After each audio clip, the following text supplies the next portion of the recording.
নিয়মটা হচ্ছে যে যদি বাক্যটার মধ্যে কোনো অপরাধ স্বীকার বোঝায়, দোষ স্বীকার বোঝায়, যে বাক্যটাতে আমরা ফার্স্ট পারসনকে, সেকেন্ড পারসনকে বা থার্ড পারসনকে লিখছি, সেই বাক্যে যদি কনফেশন মানে কি?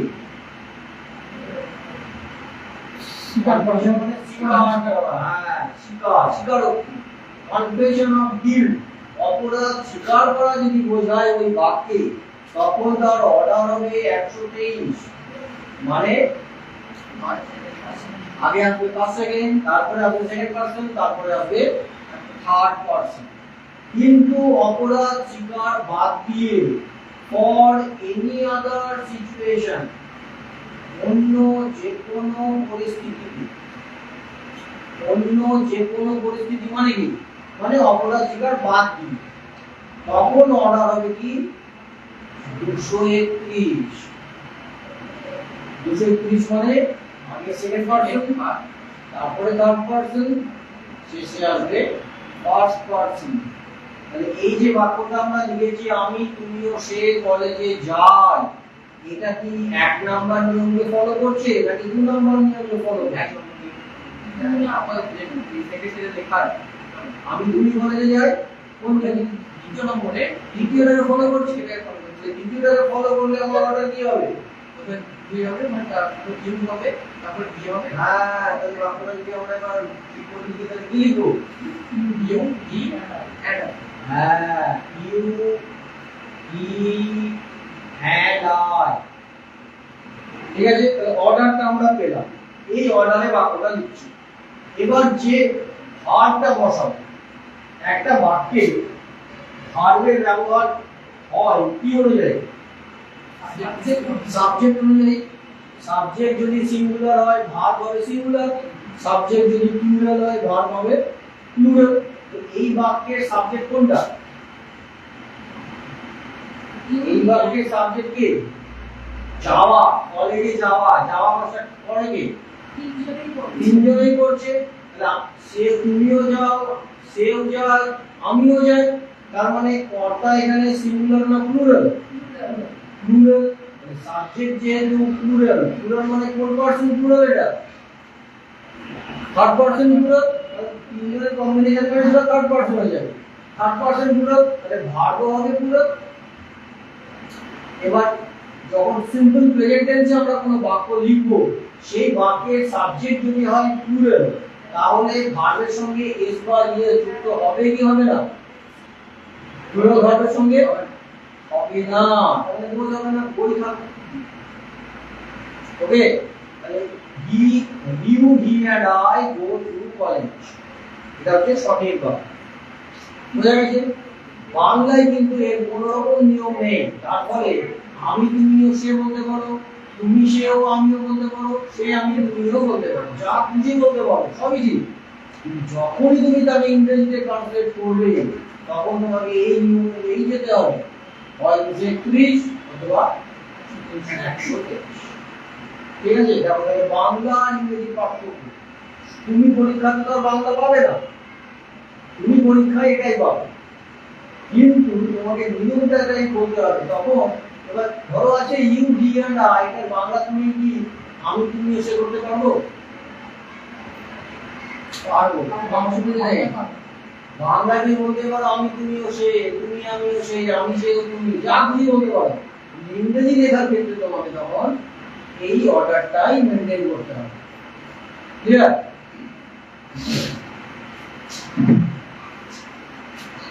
এটা হলো 2 নম্বর।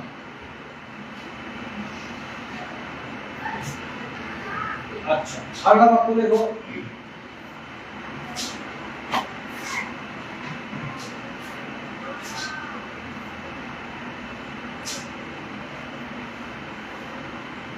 দেখো যে আমি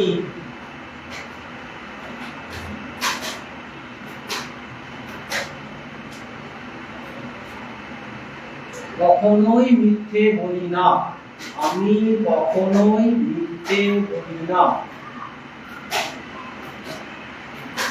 মানে ক খ পঞ্চান্ন দিয়ে হর্ষ, আমি কখনোই মিথ্যে বলি না।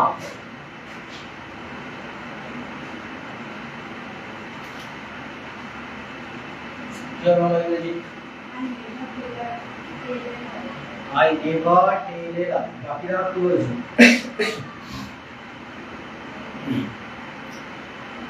যদি বলি I never tell a lie, ঠিক আছে? ধরো এবার এই বাংলাটা যেটা একটু আগে আমরা বলেছিলাম, আমি কখনোই মিথ্যে বলি না, এই বাক্যটাতে কখনোই যে হর্ষটা বাদ দিন, বাক্যটা কি হবে? আমি কখনো মিথ্যে বলি না, তাই ইংরেজি কি হবে?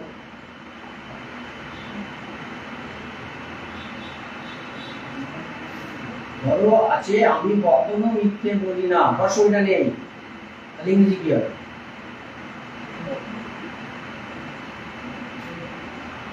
আচ্ছা, আমি কখনো মিথ্যে বলি না আর আমি কখনোই মিথ্যে বলি না, পার্থক্য আছে কি?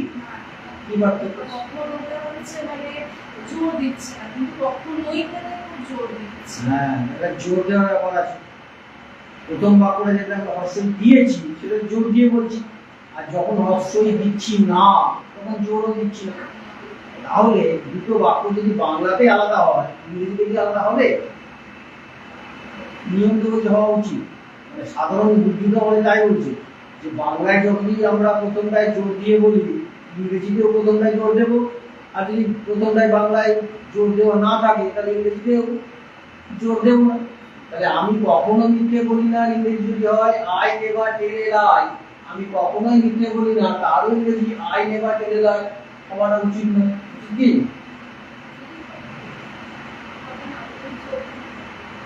হর্ষের জন্য আমাদের কিছু তো লিখতে হবে, আলাদা করতে হবে। সেটা কি? সেটা হচ্ছে যে এই যে বাক্যটা তোমরা করলে আই নেভার টেল এ লাই, এটারই বাংলা হচ্ছে আমি কখনো মিথ্যে বলি না, মানে হর্ষই নেই। যখনই আমরা জোর দেব তখনই যেটা নেভার, এই যে নেভার এটি একটি নাবাচক শব্দ, তাই তো? Negative word.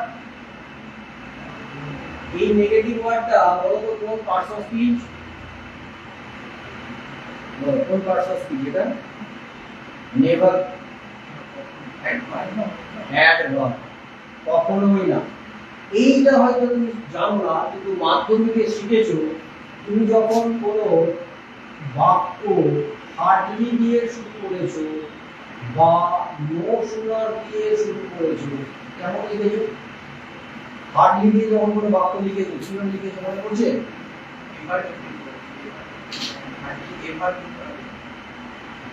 বাংলাটা মনে পড়ছে? বাংলাটা এরকম ছিল যে আমি বাড়ি পৌঁছতে না পৌঁছতেই বৃষ্টি আরম্ভ হয়ে গেল। যদি মৌসুমার দিয়ে লিখো, দিয়ে লেখা যায়। যদি আমরা হার্ডলি বা মৌসুমার দিয়ে লিখি তাহলে কি লিখব? আমি ঘরে পৌঁছতে না পৌঁছতেই বৃষ্টি শুরু হলো, বা আমি ঘরে পৌঁছলো মাত্রই বৃষ্টি শুরু হয়ে গেল।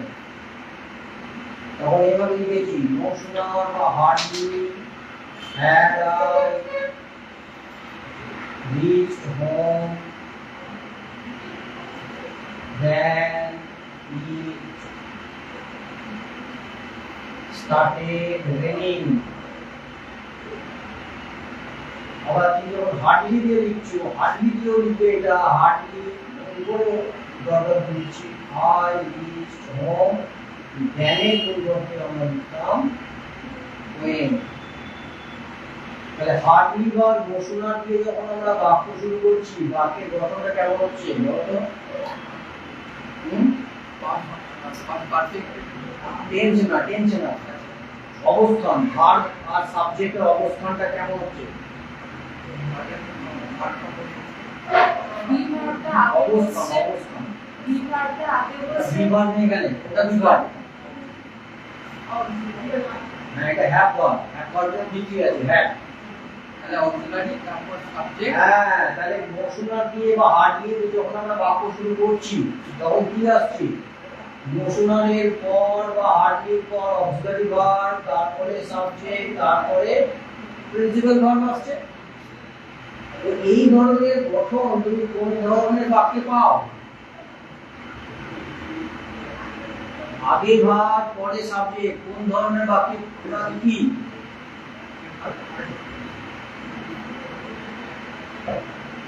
তুমি কি ভাত খাও? তুমি কি ইন্টারভিউ লিখি না? Do you eat rice? Do you eat auxiliary subject principal? এটা তো সেটাই তাই না? কিন্তু ইন্টারোগেটিভ সেন্টেন্স আমরা কি করি? ইন্টারোগেটিভ সেন্টেন্সে বাক্যে শেষে দিয়ে দিই জিজ্ঞাসা। কিন্তু এখানে বাক্যে শেষে কি দিয়েছি? অথচ বাক্যের গঠনটা কেমন হয়েছে? ইন্টারোগেটিভের মতো। তাহলে যখন কোনো বাক্য হার্ডলি বা নোশনাল দিয়ে শুরু হবে, ঠিক একই রকম ভাবে যদি কোনো বাক্য নেভার দিয়েও শুরু হয়, তখন আমাদের বাক্যের গঠন হবে কি? Auxiliary verb, subject, principal verb. এবং এই ধরনের বাক্যের গঠনকে আমরা গ্রামাটিক্যালি বলি ইনভার্সন। কোন বাক্যে সাবজেক্টের আগে ভার্বের ব্যবহারকে বলা হয় ইনভার্সন। এই ইনভার্সনটা কখন বসাবো আমরা? যখন কোনো বাক্য হার্ডলি, নোশনাল বা নেভার দিয়ে শুরু করব। নেভার দিয়ে কেন শুরু করব?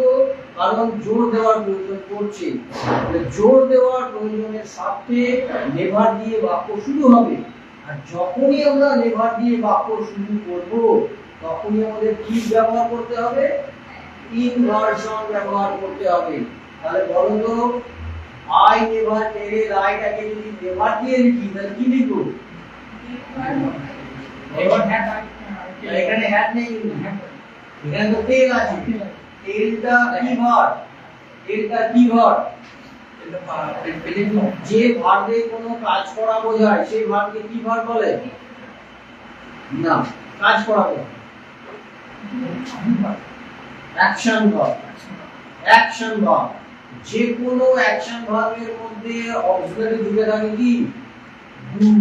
তাহলে টেলটাকে ভাঙলে আমরা পাবো ডু প্লাস টেল।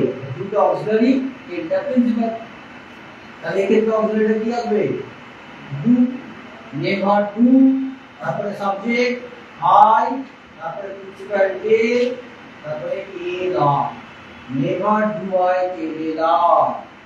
এটা বাংলা কি হবে? আমি কখনোই মিথ্যে বলি না। ঠিক আছে? তোমাকে এরর কি দেবে? তোমাকে এরর দেবে এরকম, ধরো নেভার আই টেল এল আর। এটা কি হবে? কারণ নেভার দিয়ে বাক্য শুরু করা মানেই আমাদের ইনভার্সন করতে হবে। যেমন হার্ডলি দিয়ে করলে ইনভার্সন করতে হবে, নোশনাল দিয়ে করলে করতে হবে। তাহলে এই যে হার্ডলি, নোশনাল বা নেভার, এগুলো নাবাচক অর্থের শব্দ। ঠিক আছে? এবং অ্যাডভার্ব। তাহলে নাবাচক অর্থযুক্ত অ্যাডভার্ব যখন কোনো বাক্যের শুরুতে বসে, তখন ইনভার্সন হয়। যে ইনভার্সনের এখানে কোন ফরমেশন ব্যবহার হচ্ছে? না, আগে অক্সিলারি, তারপরে সাবজেক্ট, তারপরে প্রিন্সিপাল। ওকে?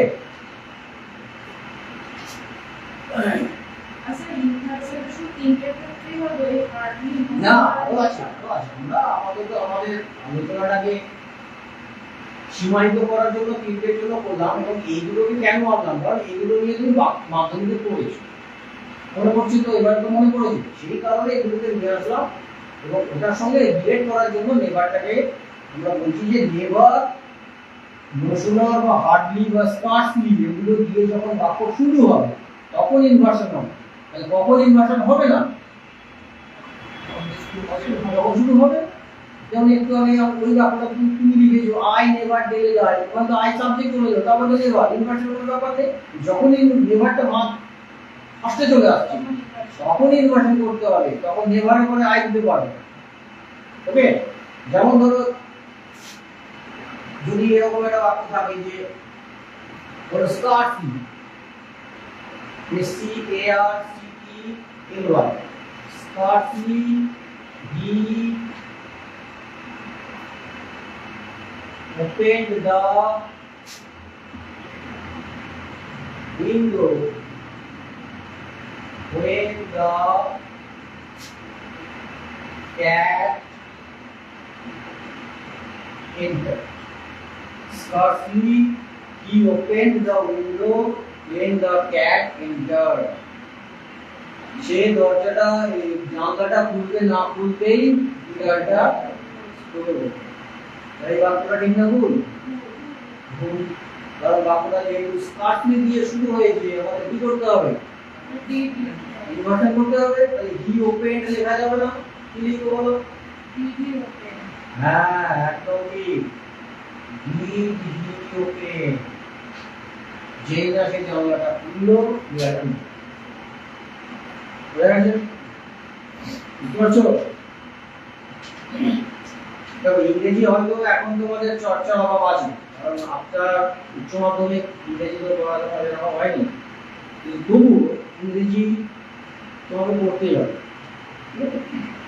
আর একাডেমিক থেকে এই পড়াটাও আলাদা। বুঝতে পারছো তুমি মাধ্যমিক বা উচ্চ মাধ্যমিক স্তরে গ্রামারের জন্য কতটা সময় ব্যয় করেছো?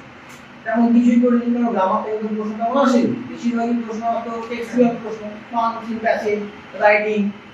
এখানে গ্রামারের উপরেই মূল প্রশ্নগুলো আসে, এবং ভোকাবুলারি আসবে। কিন্তু গ্রামারটা যেহেতু শেখার জায়গা আছে, তোমাকে এই অংশটা তোমাকে নাম্বার দেবে, ঠিক আছে? আচ্ছা,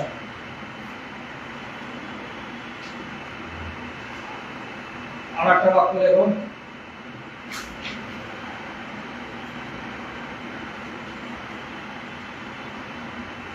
আচ্ছা, আমি কতগুলো বাক্য বলছি, তোমরা বাংলাতে বলছি, বাড়ি থেকে ট্রান্সলেশন করে নিয়ে আসো। ওকে, দেখো 3-4টে বাক্য লেখো। দেখো, আমরা সবাই চোখ দিয়ে দেখি। আমরা সবাই চোখ দিয়ে দেখি।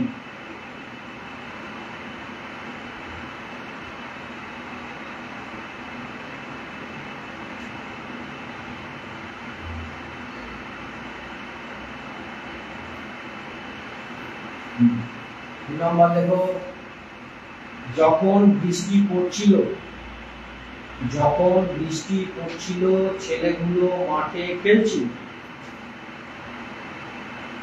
যখন বৃষ্টি পড়ছিল ছেলেগুলো মাঠে খেলছিল।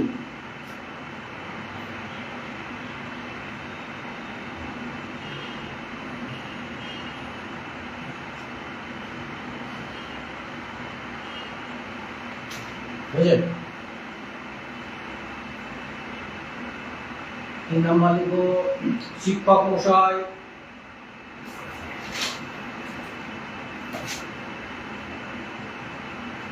বিষয়টি নিয়ে আলোচনা করবেন। শিক্ষক মশাই বিষয়টি নিয়ে আলোচনা করবেন।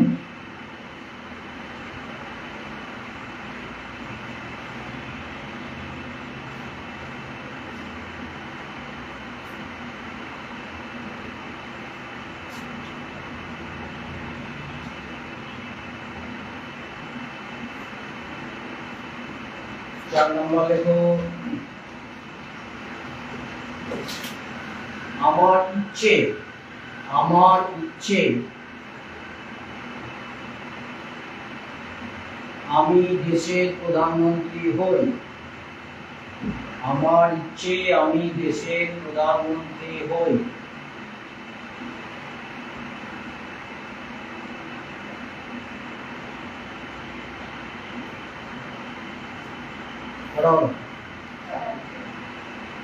আচ্ছা, আর একটা দেখো,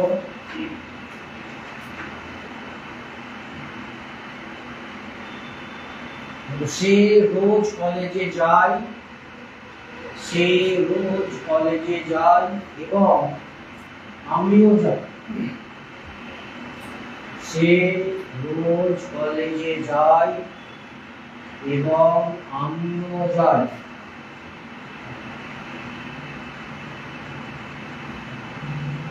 ঠিক আছে? এই 5টা বাক্য ট্রান্সলেশন তোমরা পরের দিন আমাকে বলবে, আমরা এটা নিয়ে আলোচনা করব, দেখা যাক কেমন করতে পারছি। আর কারো কোনো প্রশ্ন? আজকে যেহেতু আলোচনা হবে না, আমরা যেটা আমি শেষে বললাম, scarcely did he open the window when the cat entered. Scarcely মানে scarcely, hardly, no sooner, as soon as, একই অর্থ, মানে হতে না হতেই। আসলে কি বলবো, মানে দুটো কাজ বোঝাচ্ছে, মানে আমিও দরজাটা এই জানলাটা খুলেছি আর বিড়ালটাও প্রবেশ করেছে, তাহলে আমি তো জানলাটা আগে খুলেছি, তো সেই অর্থে পাস্ট পারফেক্ট টেন্স একদম। ওই কারণে দেখো আমরা নো সুনার বা হার্ডলি যখন লিখেছি তখন পাস্ট পারফেক্ট একটা লিখেছি, বুঝলি? No sooner, had I reached যখন দিয়েছি, তারপরে ওগুলো দিয়েছি সিম্পল পাস্টে দিয়েছি। মানে অতীতের যখন দুটো ঘটনা ঘটেছিল বোঝাবে, আগেরটা লিখতে হয় পাস্ট পারফেক্টে, পরেরটা লিখতে হয় সিম্পল পাস্টে। কিন্তু যদি তুমি মনে করো যে দুটো ঘটনার মধ্যে সময়ের পার্থক্য নগণ্য, তখন তুমি দুটোকেই সিম্পল টেন্সে লিখতে পারো, কোনো অসুবিধা নেই। ধরো তুমি জানলাটা খুলে যে বেড়া ডুবে গেল, সময়ের পার্থক্য কতটা আছে? ফ্র্যাকশন অফ সেকেন্ড, 1 সেকেন্ডও হয়তো নেই। তাহলে এই ক্ষেত্রে আমরা কি ওটাকে আর কনসিডারেশনের মধ্যে রাখবো যে কতটা সময় আগে আমি জানলাটা খুলেছি আর কত সময় পরেও ঢুকেছি? এটা তো তুমি তো চোখের পলক ফেলতে না ফেলে ডুবে যাবে। তাহলে এই ক্ষেত্রে আমরা মনে করতে পারি যে দুটো ঘটনায় যেন একসঙ্গেই ঘটেছে, তাই দুটোকেই তুমি সিম্পল পাস্টে লিখবে। কিন্তু তোমার যদি মনে হয় যেমন এই বাক্যটাতে যে আমি বাড়ি প্রবেশ করতে না করতে বৃষ্টি শুরু হয়ে গেল, তো দেখা গেল যে তুমি বাড়িতে এসছো 5:15-তে আর বৃষ্টি শুরু হয়েছে 5:18-এ, তো 3 মিনিটের গ্যাপ আছে, যেটাকে তুমি হয়তো উপেক্ষা করতে পারছো না। উপেক্ষা করতে পারছো না যখন, তখন তুমি আগে পরের ব্যাপারটা ভাববে। আর আগে পরের ব্যাপার ভাবা মানে একটাকে পাস্ট পারফেক্টে লেখা, একটাকে সিম্পলে লেখা। আর যখন তুমি যদি মনে করো যে আমি 5:15 ঢুকেছি আর 5:15 30 সেকেন্ডে বৃষ্টি শুরু হয়ে গেল, তাহলে দুটো ঘটনার মধ্যে কি গ্যাপ আছে? তাহলে তুমি দুটোকেই সিম্পল লিখতে পারো। সে কারণে নো সুনার, হার্ডলি বা স্কার্সলি যখন বাক্য লিখবে, সেখানে দুটো ঘটনা অতীতের থাকবে, একটাকে পাস্ট পারফেক্ট, একটাকে সিম্পল পাস্টে লেখা যেমন যাবে, আবার দুটোকে সিম্পল পাস্টেও লেখা যাবে। ঠিক আছে? এটা নিয়ে কোনো অসুবিধা নেই। ভালো প্রশ্ন করবে যদি। আর কারো কোনো প্রশ্ন? ঠিক আছে, প্রশ্ন করতে হবে। প্রশ্ন যদি মনের মধ্যে থেকে থাকে অবশ্যই করবে, কারণ ইন্টারাকশন না করলে শিখতে পারবে না। এটা তো কলেজ নয় যে একতরফা লেকচার হবে আর তুমি শুনবে এবং না শুনবে তাতে কোনো যায় আসে না, কারণ নোট তোমার কাছে আছে, পড়ে নিয়ে পরীক্ষার সময় দিয়ে দেবে। এখানে সেটা কাজ করবে। তোমার মনে যদি অ্যাকচুয়ালিও দ্বিধাদ্বন্দ্ব থাকে বা কোশ্চেন থাকে, তুমি সঙ্গে সঙ্গে বলবে, কারণ এই প্রশ্নের উত্তর তোমাকে কিন্তু কেউ দিতে পারবে না। কারণ বেশিরভাগই আমরা এই ধরনের পড়াশোনার সঙ্গে অ্যাটাচড নই। যারা এই ধরনের পড়াশোনা করে তারা এই ধরনের পড়াশোনা নিয়েই থাকে। তোমার দাদা বা দিদি বা বাবা মা হয়তো স্কুলের টিচার, কিন্তু তিনি এই ধরনের পড়াশোনা করেন না। তার পক্ষেও বলা এরকম গ্রামাটিক্যালি মানে মাইনিউটলি সূক্ষ্ম কোনো উত্তর দেওয়াও হয়তো সম্ভব নাও হতে পারে। তো যদি কোনো প্যারেন্টস থাকে, নির্দ্বিধায় বলবে, কোনো রকম সংকোচ করবে না যে হয়তো আমি জানি না, ভাবি সবাই জানে, আসলে কেউই জানে। ঠিক আছে? এই সংকোচ দূরে রেখে ক্লাসের মধ্যে পার্টিসিপেট করবে। ওকে, চলো আজ একটু থাক। Thank you.